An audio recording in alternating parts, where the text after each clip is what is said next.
Bismillahirrahmanirrahim. Assalamu alaikum students, I am Hamad Hassan and you are watching Simplifying Physics.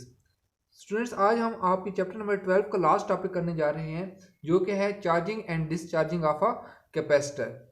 इस topic के अंदर students हम पहले तो ये देखेंगे कि आपका कैपेसिटर जो होता है चार्ज और डिस्चार्ज कैसे होता है, उसके अंदर जो इम्पोर्टेंट पैरामीटर्स हैं वो क्या होते हैं, और उसके बाद स्टूडेंट्स आखिर पे हम पेपर पॉइंट ऑफ व्यू से एक बहुत ही इम्पोर्टेंट प्रूफ करेंगे जो कि है प्रूफ दैट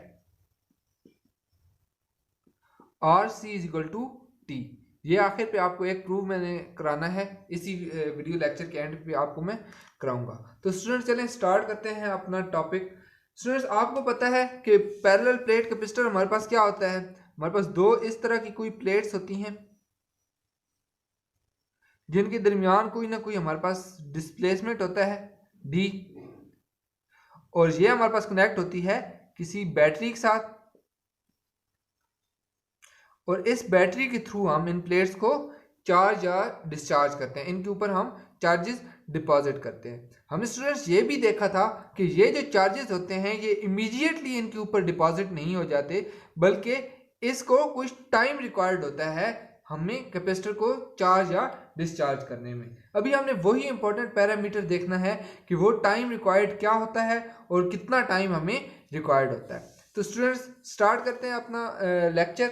इस केस के अंदर स्टूडेंट चार्जिंग और डिस्चार्जिंग के लिए दो सिर्फ ग्राफ हैं जिनको आपने सिर्फ ज़हन में रखना है। अगर वो दो ग्राफ्स आपको समझ आ जाए तो ये टॉपिक बहुत ही सिंपल और बहुत ही आसान टॉपिक है। स्टूडेंट्स स्टार्ट करते हैं। हमारे पास क्या है, हमारे पास एक कैपेसिटर, एक रेजिस्टर एक सर्किट के अंदर कनेक्ट है, और ये दोनों कैसे कनेक्ट हैं, ये दोनों आपस में सीरीज में कनेक्ट हैं, और उसके बाद ये एक बैटरी के साथ कनेक्ट हैं, और आगे हमारे पास एक स्विच है, और उसके बाद ये फिर सर्किट आगे आपके कैपेसिटर से कनेक्ट है। तो स्टूडेंट्स होगा क्या, हमने जब इसको चार्ज करना है तो चार्ज करने के लिए हमें स्विच को कनेक्ट करेंगे आपस में, तो जहाँ से जो पॉजिटिव चार्जेस होंगे स्टूडेंट्स वो हमारे पास रजिस्टर से गुजर के उन्हें जाना पड़ेगा कैपेसिटर तक। आपको पता है स्टूडेंट्स रजिस्टर क्या करता है, फ्लो ऑफ चार्जेस को या करंट को अपोज करता है। तो इस अपोजिशन की वजह से आपके जो चार्जेस डिपॉजिट हो रहे होंगे कैपेसिटर के ऊपर, उनको डिपॉजिट होने में कोई ना कोई टाइम डिले आएगा। वो टाइम डिले क्या है, वो टाइम डिले ही बेसिकली हमारे पास एक जो इम्पोर्टेंट पैरामीटर है वो हमारे लिए वही टाइम डिले है। तो स्टूडेंट्स अगर इस ग्राफ को हम देखें तो हमारे पास इनिशियली इस एक्सिस पे क्या है, चार्जेस हैं, और इस एक्सिस पे हमारे पास टाइम है। तो इनिशियली स्टूडेंट्स जब टाइम जीरो था तो चार्जेस भी हमारे पास जीरो थे। जब हमारे पास जैसे जैसे चार्ज इंक्रीज कर रहा है वैसे वैसे जैसे जैसे टाइम इंक्रीज कर रहा है वैसे वैसे हमारे पास चार्जेस भी इंक्रीज कर रहे हैं, और ये हमारे पास एक्सपोनेंशियली इंक्रीज कर रहे हैं। इनके पीछे इसके पीछे इस ग्राफ के पीछे स्टूडेंट्स एक पूरी इक्वेशन है जो कि एक्सपोनेंशियल फैक्टर के ऊपर डिपेंड कर रही है, लेकिन वो मैं आपको फिलहाल नहीं कराऊंगा क्योंकि आपकी बुक के अंदर नहीं है, बीएससी लेवल पे उसका प्रूफ कराया जाता है, तो वो हम बाद में देखेंगे। अभी स्टूडेंट्स आपके लिए क्या इंपॉर्टेंट है, आपको ये पता होना चाहिए कि आर सी आपके पास क्या होता है। जो स्टूडेंट्स ये हमारे पास प्रोडक्ट ऑफ आर एंड सी होता है, ये हमारे पास कहलाता है हमारा टाइम कांस्टेंट। ये हमारे पास क्या होता है, टाइम कांस्टेंट। और ये जो टाइम कांस्टेंट है स्टूडेंट्स, इसको हम कैसे डिफाइन कर सकते हैं, टाइम कांस्टेंट हमारे पास वो टाइम होता है जो किसी भी कैपेसिटर को रिक्वायर्ड होता है टू क्या करे, टू चार्ज 0.68%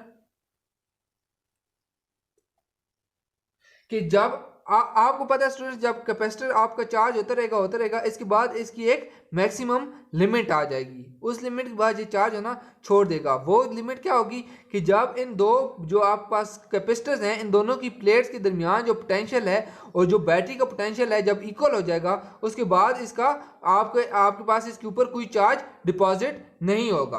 तो स्टूडेंट्स जो आर सी है वो ये है कि और उस टाइम पे जो मैक्सिमम जो चार्जेस होंगे जो इसके ऊपर डिपॉजिट होंगे उनको कहेंगे हम क्यू नॉट। तो आर सी हमारे पास स्टूडेंट्स वो टाइम है जो कि किसी भी कैपेसिटर को रिक्वायर्ड होता है कि वो 0.68 into Q not 0.68 times Q not charge इसके ऊपर डिपॉजिट करें।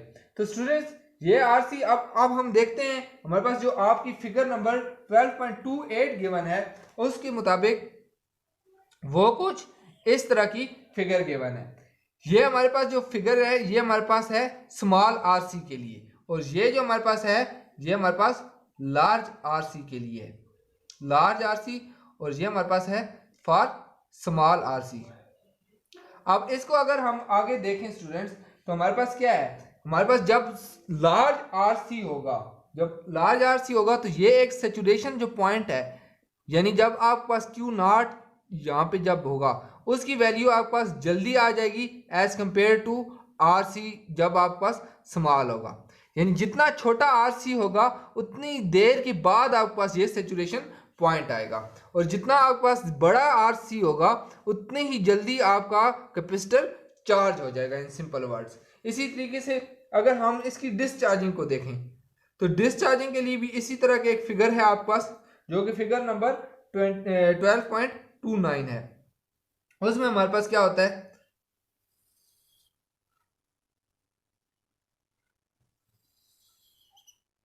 इस तरह के हमारे पास दो फिगर गिवन है।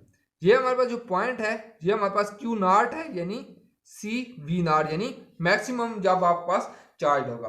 अब स्टूडेंट्स लेट्स सपोज आपने यहाँ से चार्ज किया, आपके पास मैक्सिमम ये चार्ज हो गया। अब आपने क्या किया, बैटरी को यहाँ से डिस्कनेक्ट करके लेट्स सपोज इधर कोई लोड लगा दिया, लोड लेट्स सपोज इधर आपने कोई बल्ब लगा दिए, तो बल्ब क्या होगा, क्योंकि ये कैपेसिटर चार्ज है फुली, तो पहले तो फुली ये लाइट अप हो जाएगा। जब ये जैसे जैसे टाइम गुजरेगा तो ये जो लाइट है इसकी डिम होना स्टार्ट हो जाएगी। क्यों? क्योंकि ये जो चार्ज स्टोर था वो रिलीज होना शुरू हो जाएगा, या डिस्चार्ज कैपेसिटर आपका डिस्चार्ज होना शुरू हो जाएगा। इस केस में भी, डिस्चार्जिंग के केस में भी आपने देखा है कि कैपेसिटर एकदम से डिस्चार्ज नहीं होता, बल्कि उसको कोई ना कोई टाइम रिक्वायर्ड होता है डिस्चार्ज होने के लिए। इस केस में हमारे पास अगर देखें स्टूडेंट्स तो ये जो कर्व है ये हमारे पास आ रही है लार्ज आरसी वैल्यू के लिए, और ये हमारे पास है स्मॉल आरसी के लिए। इसका क्या मतलब हुआ, इसका मतलब ये हुआ स्टूडेंट्स, क्योंकि इस एक्सिस पे टाइम है, इसका मतलब ये हुआ कि जब आपकी आरसी की वैल्यू लार्ज होगी तो आपके कैपेसिटर को ज्यादा टाइम रिक्वायर्ड होगा डिस्चार्ज होने में, और इसी तरीके से आपकी जब आरसी की वैल्यू स्मॉल होगी तो आपके कैपेसिटर को बहुत ही कम टाइम चाहिए होगा डिस्चार्ज होने में। तो ये आपके पास चार्जिंग और डिस्चार्जिंग थी स्टूडेंट्स, कि आपकी आरसी वैल्यू क्या होती है, आरसी हमारे पास टाइम कांस्टेंट होता है, और ये वो टाइम रिक्वायर्ड होता है जो के कैपेसिटर के ऊपर 0.68% ऑफ क्यू नॉट आपने डिपॉजिट जब करना हो, तो ये आपके पास टाइम कांस्टेंट होता है। और फिर टाइम कांस्टेंट के ऊपर आपके कैपेसिटर की चार्जिंग और डिस्चार्जिंग डिपेंड कर रही होती है। कैसे डिपेंड कर रही होती है, ऐसे डिपेंड कर रही होती है कि जब आपकी आरसी की वैल्यू लार्ज हो अगर, तो आपका कैपेसिटर फौरन से चार्ज हो जाएगा, जल्दी चार्ज हो जाएगा, और आरसी की वैल्यू स्मॉल हो तो आपका कैपेसिटर देर से चार्ज होगा। इसी तरीके से अगर आरसी की वैल्यू लार्ज हो तो आपका कैपेसिटर देर से डिस्चार्ज होगा, और आरसी की वैल्यू अगर स्मॉल हो तो आपका कैपेसिटर फौरन डिस्चार्ज हो जाएगा। ये तो स्टूडेंट्स इस टॉपिक की बात होगी। अब स्टूडेंट्स आपको मैंने कहा था कि paper of point of view से एक इंपॉर्टेंट जो प्रूव है वो है prove R C is equal to T. Students ये बहुत ही इंपॉर्टेंट है, शॉर्ट क्वेश्चंस में ऑलमोस्ट हर साल ये क्वेश्चन पेपर के अंदर आता है कि आर सी को प्रूव करें टी की इक्वल। अब स्टूडेंट्स इसका प्रूफ स्टार्ट करते हैं। आपको पता है स्टूडेंट्स कि ओम्स लॉ क्या होता है, ओम्स लॉ होता है हमारे पास, वो होता है V is equal to I R, ये आपके पास इक्वेशन 1 कह देते हैं लेट्स सपोज। इसी तरीके से इसको अगर रीअरेंज करें स्टूडेंट्स तो इसमें से R की वैल्यू हमारे पास क्या आ जाएगी, R is equal to V over I. अब जो दूसरी इक्वेशन है आपकी कैपेसिटर की, उसमें आपके पास क्या होता है Q is equal to C V, इसको इक्वेशन 2 कह देते हैं। और हमारे पास क्या है इक्वेशन, ये इक्वेशन ए है। इसके अंदर अगर R की और C की वैल्यू पुट कर दी जाए तो वो हमारे पास टाइम के इक्वल आ सकती है, ये हमने प्रूव करना है। तो इसमें से अगर हमने सी की वैल्यू निकालनी हो तो सी हमारे पास किस चीज की इक्वल आ जाता है, क्यू ओवर वी की इक्वल आ जाता है। अब ये दोनों जो वैल्यूज हैं इसको पुट करते हैं इक्वेशन ए के अंदर। तो आर की वैल्यू क्या है, वी बाय आई, और सी की वैल्यू क्या है आपके पास, क्यू बाय वी।